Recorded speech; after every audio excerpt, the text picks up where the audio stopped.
My parents skipped my wedding because they never got the invitations.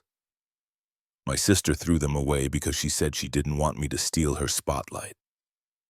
I left her standing in the snow. Hey, Reddit, my family treated me like the backup kid while my sister got the spotlight.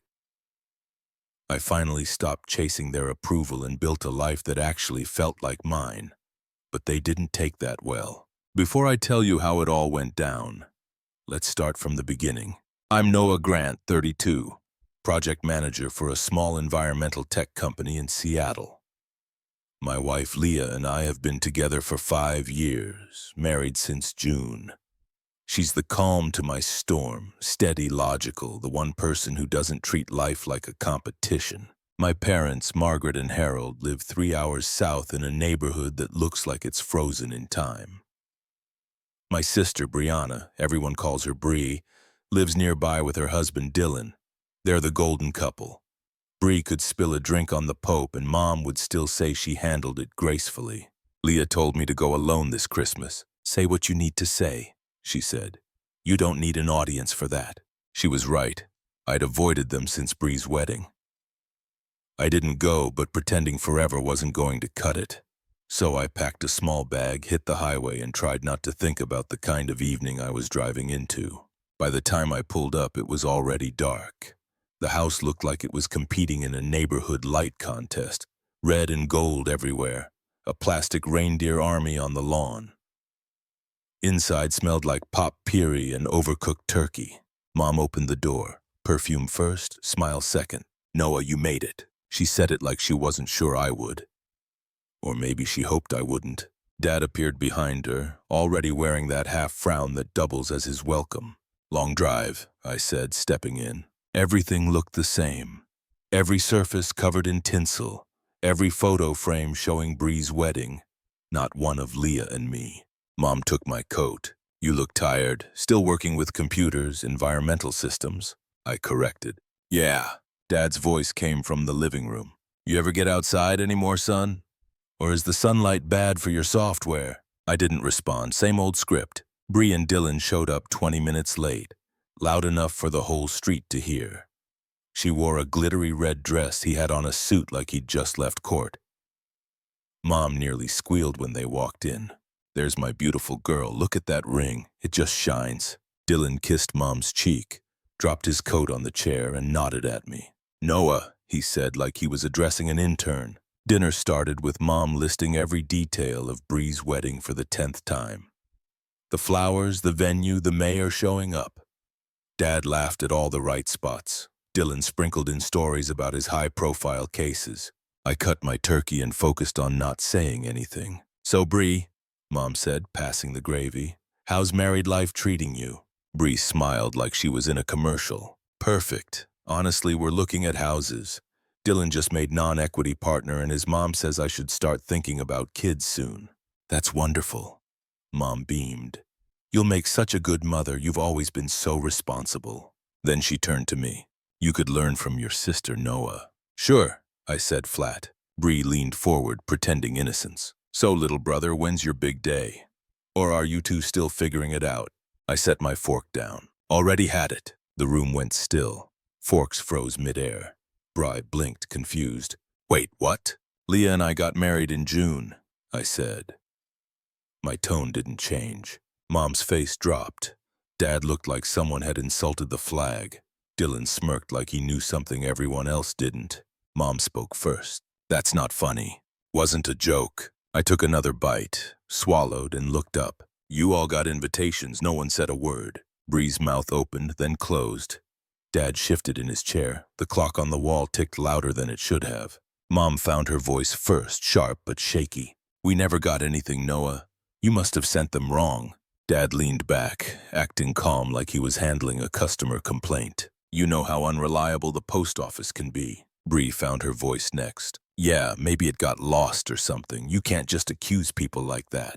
I stayed standing at the head of the table. You really want to go there? Dylan, of course, jumped in. Let's not turn this into a witch hunt, he said, smoothing his tie. There's probably a simple explanation. There is, I said, reaching into my jacket. Let's walk through it. I unlocked my phone, opened my folder labeled receipts and set it down in the middle of the table. The light from the screen bounced off the gold placemats Mom bought for Bree's wedding dinner rehearsal. "Here," I said. "Certified mail tracking for 4 envelopes. I addressed all 4 to this house. You told us years ago to send family mail here." I swiped to the tracking screen. "Delivered April 23rd. Signed for at this address." Mom frowned. "That could be anyone." "Not really." I zoomed in. "That's Bree's signature." Everyone leaned closer. Bree went pale. No, that's not. Maybe they mixed it up. I don't remember signing anything." "You don't remember a package that required a signature?" I asked. "You live 10 minutes away. You stopped by that day to drop off Mom's birthday present, remember?" Her jaw clenched. Maybe, but..." Dylan spoke up again, voice full of fake reason. "Noah, I'm a lawyer. This isn't legal proof of anything. It could have been an automated system, a delivery mistake." I cut him off. "You're a lawyer, Dylan. You know exactly what this is." He didn't respond. I swiped again. "Email confirmations from the stationery company. Custom invitations ordered in February, delivered in April. Here's the payment receipt." I flipped to the next screenshot. "And here's the email I sent on April 25th to the family account. We still share the login. I saw it open from this IP address and sitting in the trash that night." Mom's face stiffened. "Why are you keeping all of this? You make it sound like we're criminals." "Because I already knew how this would go," I said. Dad sighed like he was bored of the topic. "We were planning Bree's wedding, Noah. You know how much work that was. You could have picked up the phone." "I did," I said flatly. "May 3rd, May 10th, May 17th. I called, I texted, I emailed, got nothing back." He shrugged. "If you'd really wanted us there, you'd have come down in person." I stared at him. "It's a 3-hour drive each way. I made that trip 17 times in 2 years. None of you ever came once." The silence stretched. Mom shifted in her chair, pretending to fix a napkin that didn't need fixing. Finally, Bree muttered, "You're being dramatic. It's not that deep." I leaned forward slightly. "You threw away my wedding invitations, Bree. I got married without my family because of you. Tell me again how that's not that deep." She blinked rapidly, her hands twisting in her lap. "You can't prove I did that." "I don't need to prove anything," I said. "I've got your handwriting, your timing, and your silence." Mom tried to jump in again. "You're ruining Christmas with all this negativity. This is supposed to be a family night." I let out a small laugh. "You mean it's supposed to be another night where I sit here and nod while you pretend everything's perfect?" Dad's tone turned cold. "Watch yourself, son." "No," I said steady. You don't get to say that to me anymore." Bree looked between us, panicked. "Can we just stop, please? This is ridiculous." "Ridiculous is pretending you didn't do it," I said. Dylan stood now, too. "Enough, this isn't going anywhere productive." He looked at me like he was closing a case. "You got married, they didn't show. You're angry, fine, but dragging it out won't fix anything." I turned to him. "You think this is about anger? It's about respect.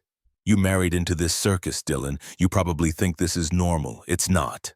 He didn't respond. He just looked at Bree, waiting for her to say something that might save face. She stayed quiet. Mom spoke again, sharper now. "You don't talk about this family that way.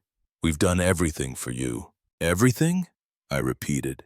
"You didn't even show up for the biggest day of my life." Dad slammed his hand on the table. "We didn't know." I met his eyes. "You did." The air felt heavy. No one breathed for a second. Mom's voice softened suddenly. That guilt-laced tone she used to pull when she wanted control. "We're sorry if you feel left out, Noah. But you're not the only one with responsibilities. You know how busy we were." "You weren't too busy for family," I said, my voice low. "But even you were too busy for me." That was it. I didn't yell. I didn't wait for them to spin it again. I pushed my chair back slowly. The legs scraped against the hardwood. Mom flinched at the sound. "Where are you going?" she asked, voice brittle. "Home," I said, "where people actually show up when it matters." I grabbed my coat from the rack by the door. Bree mumbled something. Maybe my name, maybe an excuse, but I didn't look back. I could hear Dylan whispering to her as I reached the entryway. Something like, "Let him go." Dad called out, "Don't you dare walk out on this family." I paused at the doorway just long enough to say, "You walked out first." Then I stepped into the cold. The house behind me buzzed with muffled voices, but I didn't listen. The only sound that mattered was the quiet crunch of my boots on the frozen driveway as I headed for my truck. The cold hit me the second I stepped outside. My breath came out white in the air, sharp enough to sting my throat. The driveway was covered in a thin sheet of ice that cracked under my boots. I walked toward my truck, keys already in my hand, wanting to get as far from that house as possible. A voice called from across the yard. "Noah, that you?" I turned. Mrs. Thompson, the neighbor, stood by her mailbox in a heavy coat and knitted hat, the same one she'd probably worn every winter since I was a kid. She waved like this was any other Christmas Eve. I managed a small nod. "Evening, Mrs. Thompson." She smiled, her breath fogging the air. "It's so good to see you home, dear. Been too long. Your mother was just telling me about Bree's wedding." Oh, what a lovely affair that must have been. The pictures were just stunning. I gave her the same polite smile I'd learned to wear for most conversations in this neighborhood. "Yeah, looked nice." And she held a handful of mail, flipping through it with frozen fingers. "Your parents must be proud of her. Such a beautiful bride. You must be proud too, being her brother." I kept my tone even. "Yeah, proud." She didn't notice the flatness. "That family of yours always does things right," she said with a laugh. "Such a picture-perfect bunch." Before I could answer, the front door opened behind me. The noise from inside, voices, the clatter of dishes spilled out for a moment, then cut off when the door closed again. Bree stood there hugging her arms, face red from crying but makeup still perfect. She stopped short when she saw Mrs. Thompson. "Oh, Bri," the old woman said, delighted. "I was just telling your brother how proud your parents must be of you." Bree forced a weak smile. "That's kind of you, Mrs. Thompson. Merry Christmas." Mrs. Thompson looked between us, the tension obvious even to her. "Well, I'll let you two talk," she said softly and hurried back toward her house, her boots crunching against the frozen walkway. Bree walked down the porch steps slowly. I stayed where I was, hands in my pockets. The yard lights glowed against the frost, casting long shadows between us. "You didn't have to make a scene in there?" she said quietly. I didn't answer. She sighed. "I came out to talk, not fight." I waited. She stepped closer, wiping at her cheeks. "Look, I know you're angry. You have every right to be. I should have handled things differently." "Handled what differently?" I asked. She hesitated. "The invitations?" I said nothing. "I took them," she admitted finally, voice cracking. "I shoved them in a box in my garage. I told myself I'd toss them after my wedding, but I never did." Her breath hitched. "I didn't want your wedding before mine. Everyone was talking about how happy you seemed with Leah, and I wanted that moment too. I wanted it to be about me for once." I looked at her. "So you made sure I didn't have one?" She shook her head quickly. "It wasn't supposed to be like that. I thought maybe I'd just hold on to them for a bit. I was going to tell Mom and Dad after my wedding was done, but then things got busy and I decided to pretend it never happened," she said. Her mouth opened, then closed. She nodded faintly. "Yeah." I let out a slow breath, watching it fog in the air. The porch light flickered above her. "You didn't steal my spotlight, Bree. You just confirmed what I already knew." She frowned. "What's that supposed to mean? That this family doesn't have room for anyone but you?" She looked away, staring at the ground. "That's not true." "It's exactly true," I said. "You've been the center of everything since we were kids. You wanted to make sure it stayed that way. You got what you wanted." Her voice dropped. "You think I don't feel awful about it?" "I don't care how you feel about it," I said. "It's done." She took a shaky step toward me. "Noah, please, I'm sorry. I really am. I don't even know why I did it anymore. I guess I just wanted to win," I said flatly. Her lips trembled. "I wasn't trying to hurt you." "Then why did you?" She didn't answer, just stood there in the freezing air, crying quietly. The sound of wind in the trees filled the silence between us. After a while, she whispered, "Can you forgive me?" I looked at her, really looked. The expensive coat, the perfect hair, the same entitled confidence she'd always worn like armor. Even now, she was half posing, trying to control how she looked while falling apart. "Not tonight," I said finally. She nodded once, defeated. I turned, walked to my truck, and opened the door. She called after me. "Are you going to tell them?" I didn't look back. They already know, they just won't admit it. The engine started with a low growl. She stood there on the porch, small against the bright house behind her. For a second, she looked like she might run after me, but she didn't. I reversed slowly down the driveway, the tires crunching through thin ice. Mrs. Thompson's porch light flickered across the street. Through her window, I saw her tree glowing softly, peaceful, nothing like the chaos behind me. As I turned onto the road, I glanced in the mirror. Bree was still there, standing under the porch light, arms wrapped around herself, watching me go. Then the corner turned and she was gone. The rest of the drive was quiet. No music, no noise, just the hum of the engine and the steady rhythm of my own breathing. The anger had burned off, replaced by something colder and heavier. I didn't know what to call it yet.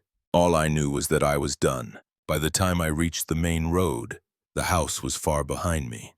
The snow started falling again, small flakes catching the headlights. For the first time in years, I didn't feel guilty for leaving. I just felt free. It was close to 1 o'clock in the morning when I pulled into the driveway. The porch light was on, snow collecting on the railing.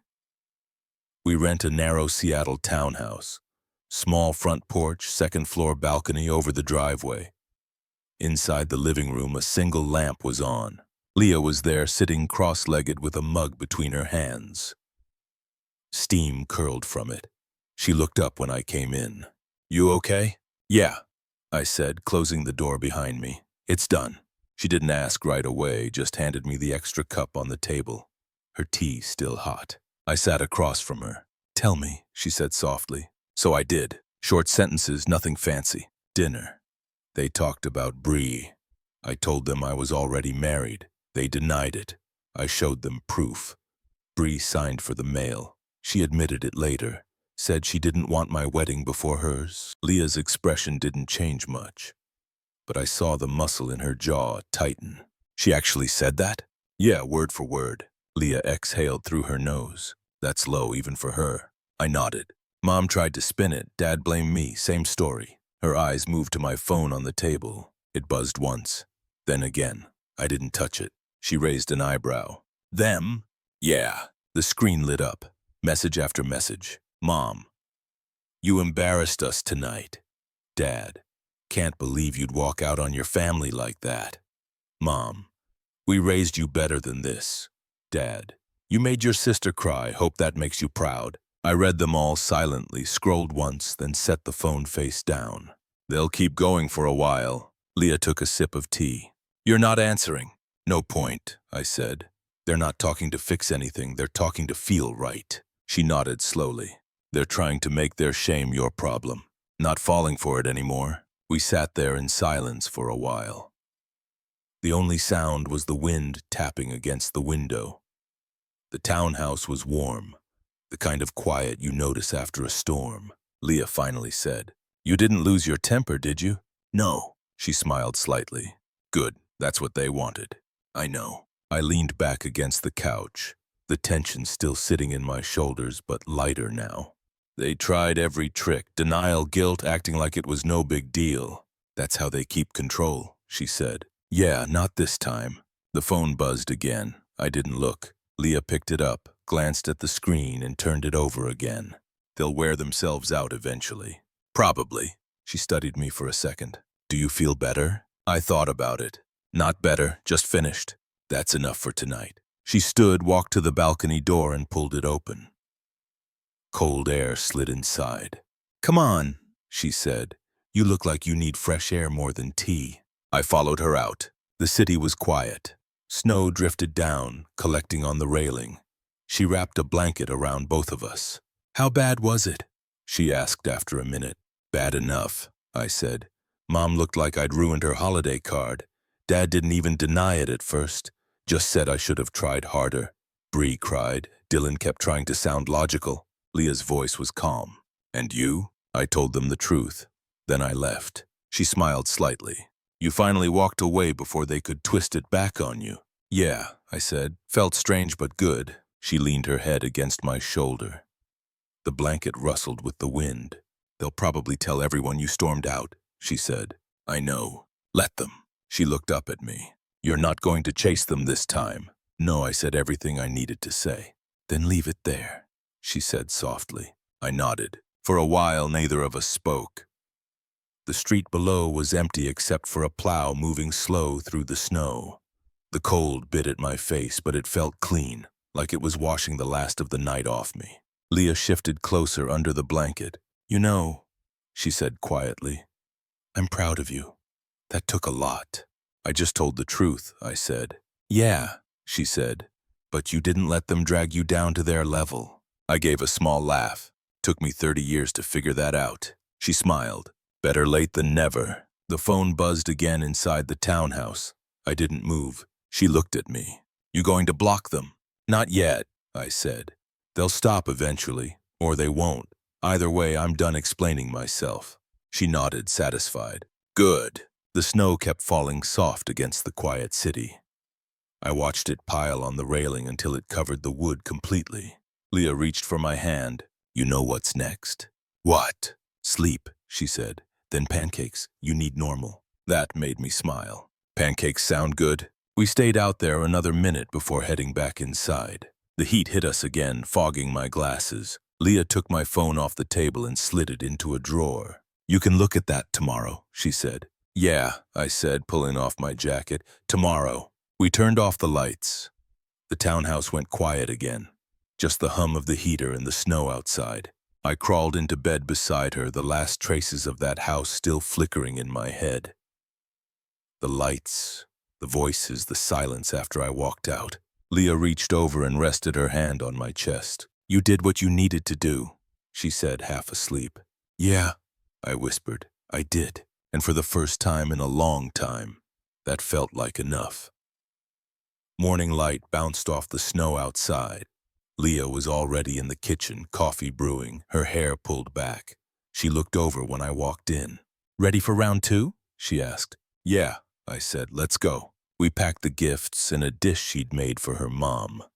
The drive to her parents' place took about an hour. Quiet roads lined with frost. The air inside the car felt easy. No tension, no second thoughts. Her dad, Tom, was outside shoveling snow when we pulled up. "There's my favorite son-in-law," he called. "I'm your only one," I said. "That's why you're the favorite," he replied, smiling. Inside, the warmth hit immediately. Her mom, Diane, came from the kitchen in an apron covered in flour, hugged us both, and handed me a mug of hot chocolate. "You're too thin," she said. "We'll fix that today." "I've been warned," I told her. The smell of cinnamon and roast chicken filled the air. Leah's younger cousins ran through the hallway, chasing each other, their laughter echoing. Tom hung up my coat and motioned for me to sit. "So," he said, dropping into the recliner, "how's the water project going?" "Good," I said. "We're testing a system that helps cities cut down waste during high-demand months." He nodded. "That's real work. You should be proud of that." Leah came in and smiled at the sight of us talking. "Tom!" Diane shouted from the kitchen. "Come carve this chicken before it dries out." He grinned. "Yes, ma'am." Lunch was loud but easy. Everyone talked over each other. Not to compete, just to share. Leah's cousins argued about whether Home Alone or Elf was better. Diane kept refilling my plate. "You didn't get enough potatoes," she said. "I've had 2 helpings. Then you're just warming up." Leah laughed. "She won't stop until you can't move." I didn't mind. It felt genuine. After dessert, Tom started one of his classic stories about Leah as a kid. "She tried fixing a leak with duct tape," he said, laughing. "Flooded the whole bathroom." Leah groaned. "You've told that story 100 times. Still funny," he said. I leaned back, listening. The noise, the teasing, it all felt natural. No pretending, no tension hiding under smiles. At one point, Leah sat beside me and quietly handed me her phone. "You should see this." On the screen was Bree's latest post, a polished Christmas photo of her, Dylan, and my parents. Matching sweaters, perfect smiles, captioned, "Family, family, blessed, grateful." The picture looked like something from an ad. Too smooth, too practiced. I stared for a few seconds, then handed the phone back. "Figures." Leah slid it into her pocket. Let them have their picture, she said. We've got the real thing. I nodded. Yeah, we do. Afterward, we helped Diane clean the kitchen. Leah washed while I dried. Tom came in trying to sneak a cookie. Diane caught him mid-reach and smacked his hand with a spoon. Out, she said. He laughed all the way to the living room. When everything was spotless, Diane poured coffee for everyone. She sat across from us, smiling. You know, Leah mentioned you two had a quiet wedding. We were thinking it might be nice to have a little reception in the spring, just family and close friends. Leah looked at me, waiting. That sounds perfect, I said. Tom nodded. We can do it in the backyard. May is a good month for it. Diane smiled. Then it settled. When we left later, Diane handed me containers wrapped in foil. Leftovers, she said. Don't argue. I wouldn't dare, I told her. Outside, the air was crisp. The house behind us glowed warm through the windows. You okay? Leah asked as we walked to the car. Yeah, I said, just noticing the difference. Good different? The best kind, no games, no guilt. She smiled. You deserve that.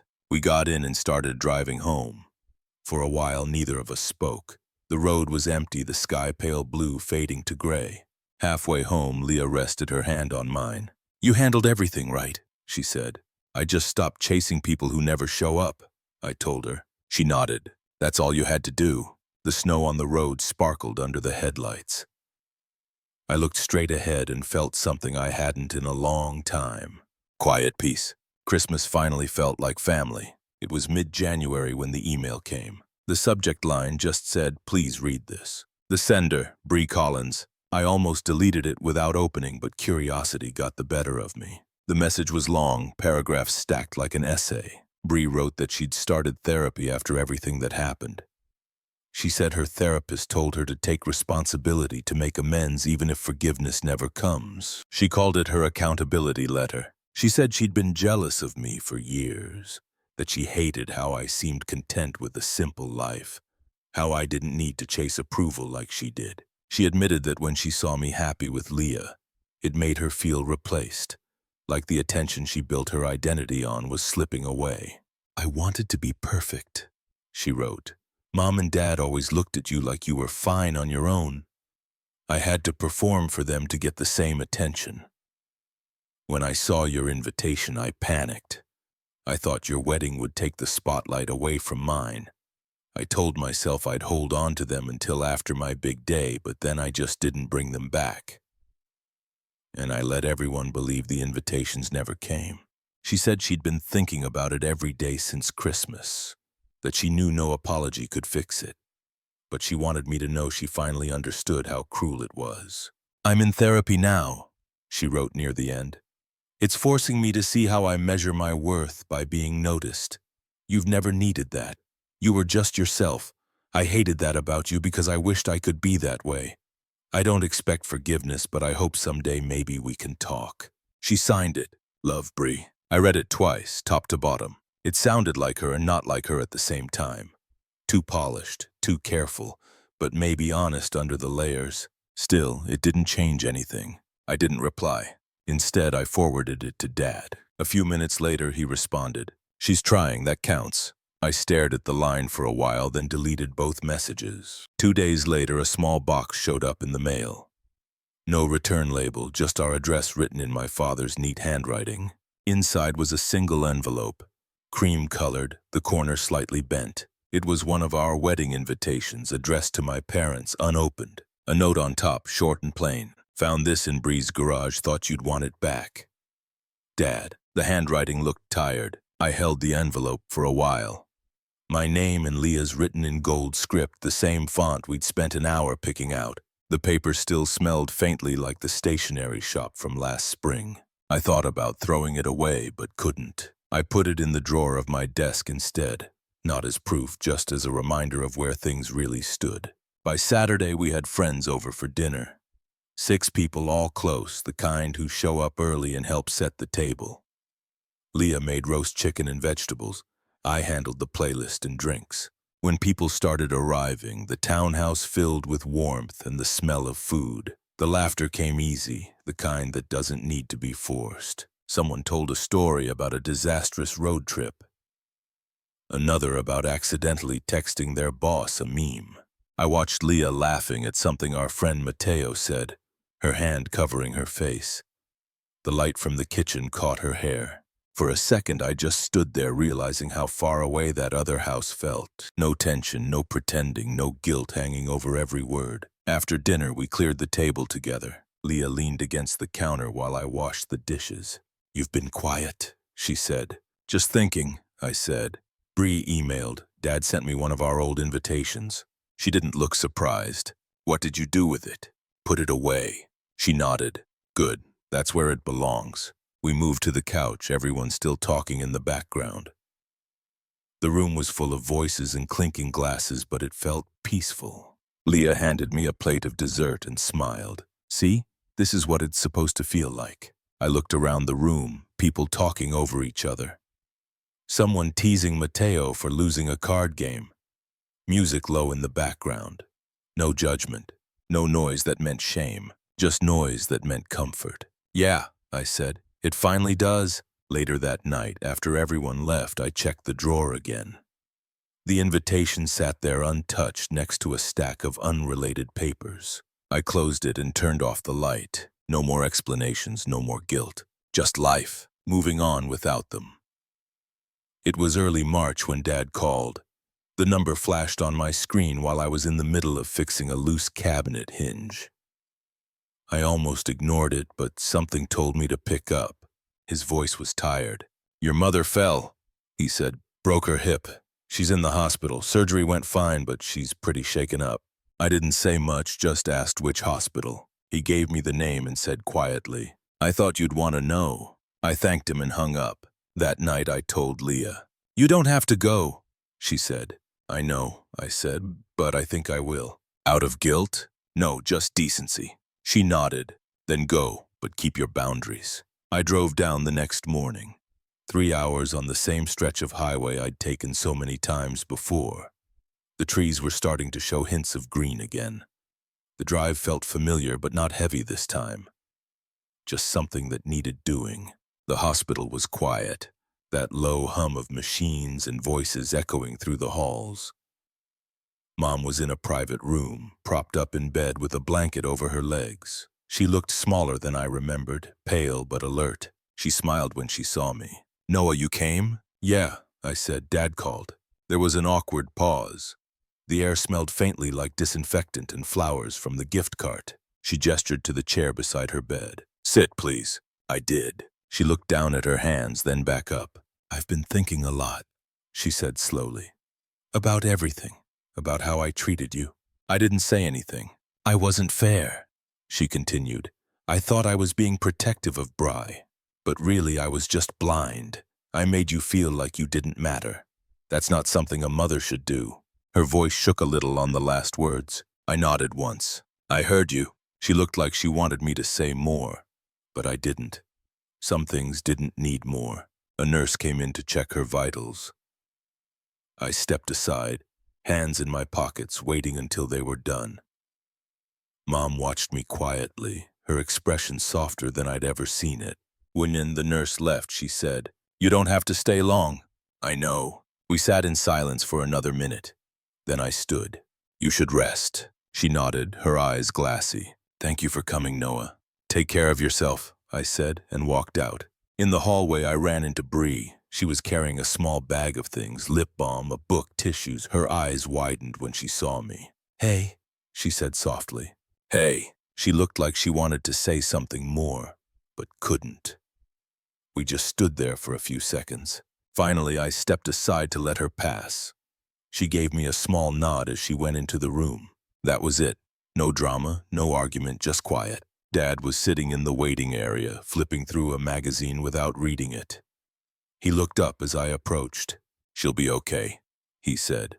"Doctor says recovery will take a while, but she's tough." "I know," I said. He nodded, awkward but sincere. "Thanks for coming down. You didn't have to." "I know." He set the magazine down. "You're a good man, Noah, better than I've been." "I'm not here for that," I said, "but I appreciate it." He looked at me for a long moment, then sighed. "I don't want to lose touch. Whatever happened before, I'd like to fix what can be fixed." I nodded slowly. I'm not going back to how things were. But I'm not disappearing either. He seemed to understand. He stood, and for once there was no lecture, no guilt, just a quiet nod. I left a few minutes later. The parking lot was half empty, the air cool and still. The drive home was peaceful. No tight chest, no rehearsed arguments running through my head. Just the road stretching ahead and the sun starting to drop behind the trees. Halfway home, I called Leah. She picked up on the second ring. "Hey," she said, "how'd it go?" "She's okay. Had surgery, talked for a bit. It was fine." "Good," she said. "You sound calm."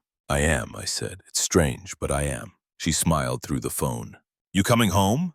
"Yeah," I said. "I'm on my way back." "Home's ready," she said simply. That word hit different now. When I pulled into the driveway, the lights from our living room were glowing through the window. Leah opened the door before I even got out of the car. She was wearing one of my sweatshirts, hair pulled back, the kind of casual that always made her look like peace in human form. She wrapped her arms around me as soon as I stepped inside. No questions, no analysis, just quiet. "You okay?" she asked against my shoulder. "Yeah," I said, "I think so." We sat down on the couch and she leaned her head against me. The house smelled faintly like dinner and coffee, the kind of normal that felt earned. I looked around, the photos on the wall, the faint hum of the heater, her hand resting on mine. After a moment, I said quietly, "Home finally feels like what it's supposed to." Leah smiled without opening her eyes. "Took long enough." I chuckled. "Yeah, but it was worth it." Outside, the wind moved through the trees and the house stayed warm. I didn't need to think about what came next. For the first time in a long time, I already knew.